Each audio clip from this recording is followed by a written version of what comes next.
Hello students, welcome back to Turning Point classes. In this session, I discuss the second level questions of the second chapter of second PU physics, that is electrostatic potential and capacitance. Let us start. The first question is two capacitors 4 microfarad and 6 microfarad are connected in series. A potential difference of 500 volt is applied to the outer plates of the capacitor system. The charge on each capacitor is 4 options are given. Let us start the first problem. We are given two capacitors 4 and 6, 4 microfarad, another one is 6 microfarad. They are connected in series. So let me take this one as C1, this one is C2 in mind. And of course, whatever the potential we observe here is V1, across this is V2. In series combination of capacitors, charge remains the same in all capacitors.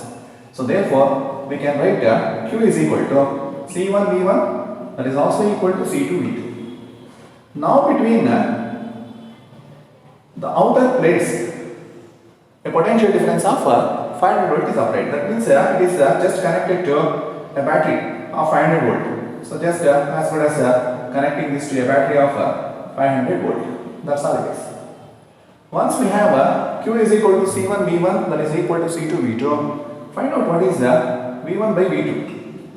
V1 by V2 is equal to C2 by C1. C2, 6 is given, 6 microfarad, 6 is a denominator 4 microfarad cancels, this is equal to 3 by 2. Find out what is the voltage or potential difference across the first capacitor. So V1 is equal to ratio 3 by 3, sum of the ratios 3 plus 2. That means since V1 by V2 is 3 by 2, you have to divide the external voltage in the ratio 3 is to 2. How to do it? Just mathematics. So V1 ratio is 3, sum of the ratios 3 plus 2. The voltage which is to be divided is given as 500 volt. Simplify. Similarly, V2. To find V2, its ratio is 2. Sum of the ratios 3 plus 2 into 500. If we simplify this, so 3 plus 2 is 5. This gives us 500 by 5 is 100. 100 into 3 is 300 volt. Automatically, this will be 200 volt.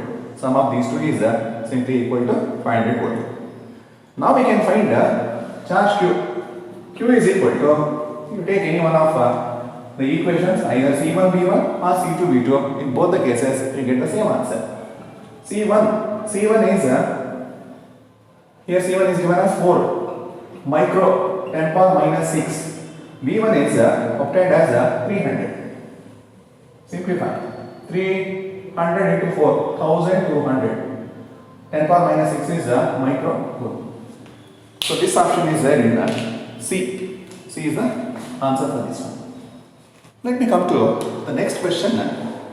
We are given an infinite number of identical capacitors, each of capacitance 1 microfarad.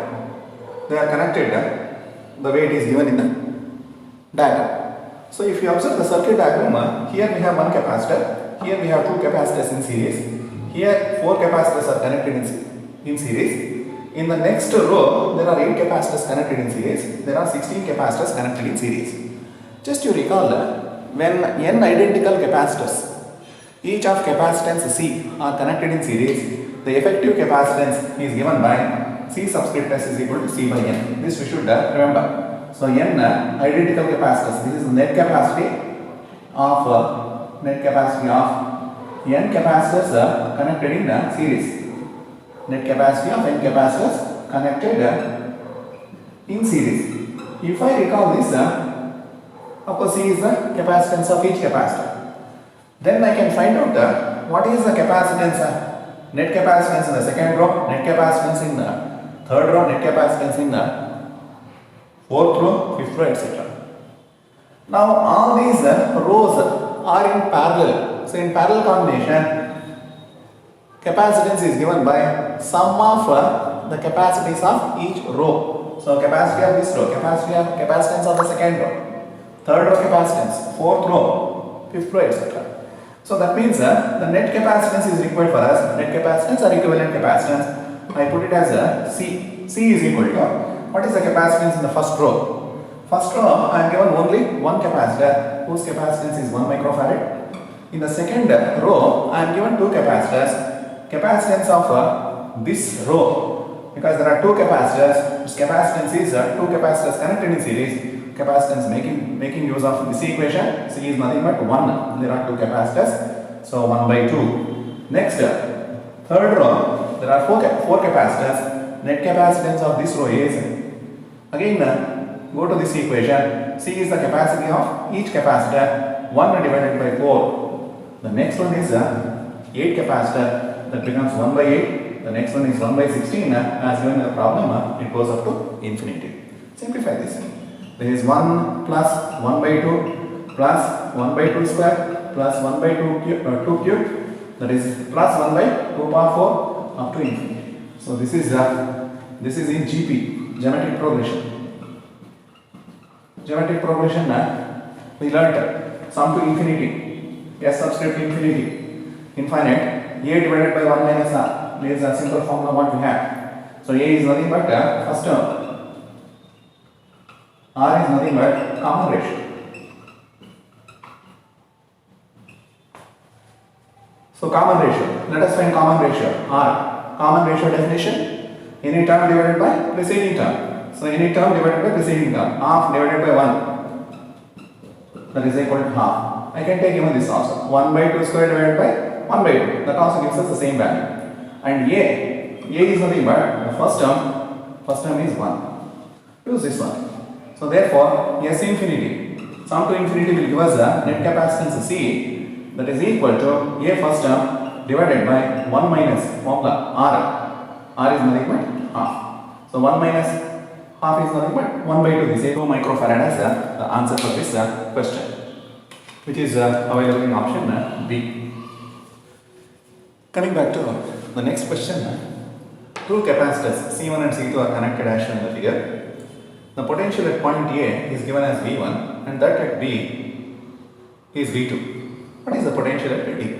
This is the given problem. Let me take this circuit. Here we are given V1, this point is A, this is C1. Here we have D, one more capacitor C2. This one is V2, here it is point D.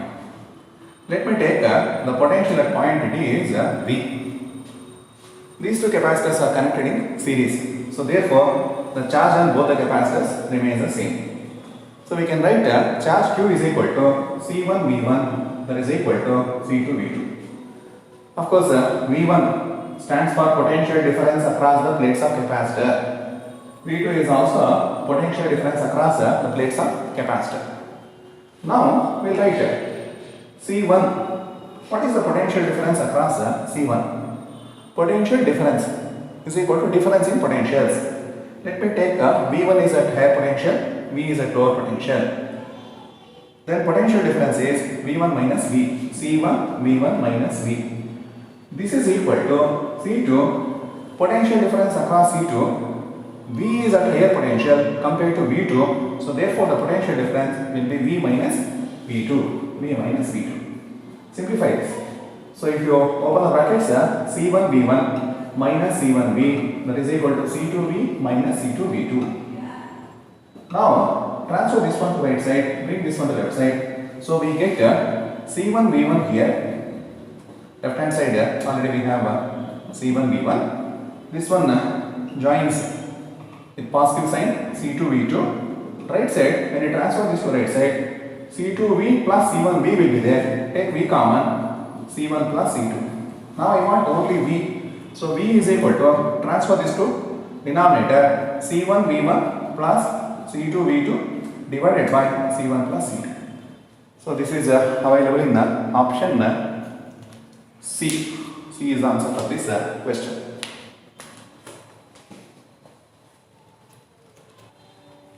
A capacitor of capacitance C is fully charged to 200 volt.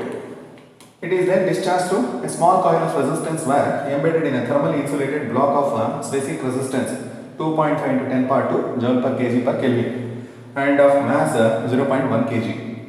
If the temperature of the block rises by 0.4 Kelvin, the value of C, capacitance, we have to find out. Here we are using energy stored in the capacitor is equal to heat energy. So whatever the energy that is stored in the capacitor is converted into heat energy. Heat energy, how to calculate? Recall from first year PUC, somewhere in 12th or 11th chapter, you might have learned in first year PUC, Q is equal to Ms delta T. M is mass, S is the specific heat, delta T is increase in temperature. So energy stored in capacitor, Q is the equation half CV square. So if I use half CV square is equal to Ms delta T, this formula I will be using. C of course capacitance, V is voltage which is given as 200 volt, M is mass of block which is given as 0.1 kg, S is nothing but specific heat, and delta T is temperature, increase in temperature. Increase in temperature. I want to see here, rearrange all these terms. If I rearrange, I get C is equal to 2 Ms delta T, Ms delta T 2 divided by V square. Just make substitutions and simplify. C is equal to 2 into M is given as 0.1, specific heat 2.5 into 10 raised to 2, delta T increase in temperature which is given as 0.4 divided by V. V is nothing but 200 whole square. Just simplify. 2.5 multiplication 5 into 0.4, 5 into 0.4, 5 into 4 I will take it, 5 into 4 is 20, because of 0.4 it becomes 2 into 0.1 is 0.2. So C is equal to 0.2, here I have 10 power 2 divided by denominator 200 square, write it as 2 into 10 power 2, so 2 into 10 power 2 whole square, that means 2 square 10 power 2 whole square. 2 square is nothing but 4. 10 square whole square is 10 power 4. This we have to simplify. So this is 0.25. 0.2 into this is 100. 0.2 into 100 is 20 by 4. 10 power 4 millimeter, that becomes 10 power minus 4. 20 by 4 is nothing but 5. 5 into 10 power minus 4. Check the options. It is not there. Everything is given in terms of microfarad, picofarad. This I write as 500 into 10 power minus 6. That is nothing but 500 microfarad. So 500 microfarad option is available. C is answer for this question. I will end this session. We will come back to the next class with a few more questions. If you are not subscribed to Turning Point Classes, subscribe to the channel, like the video and share the video with your friends. God bless.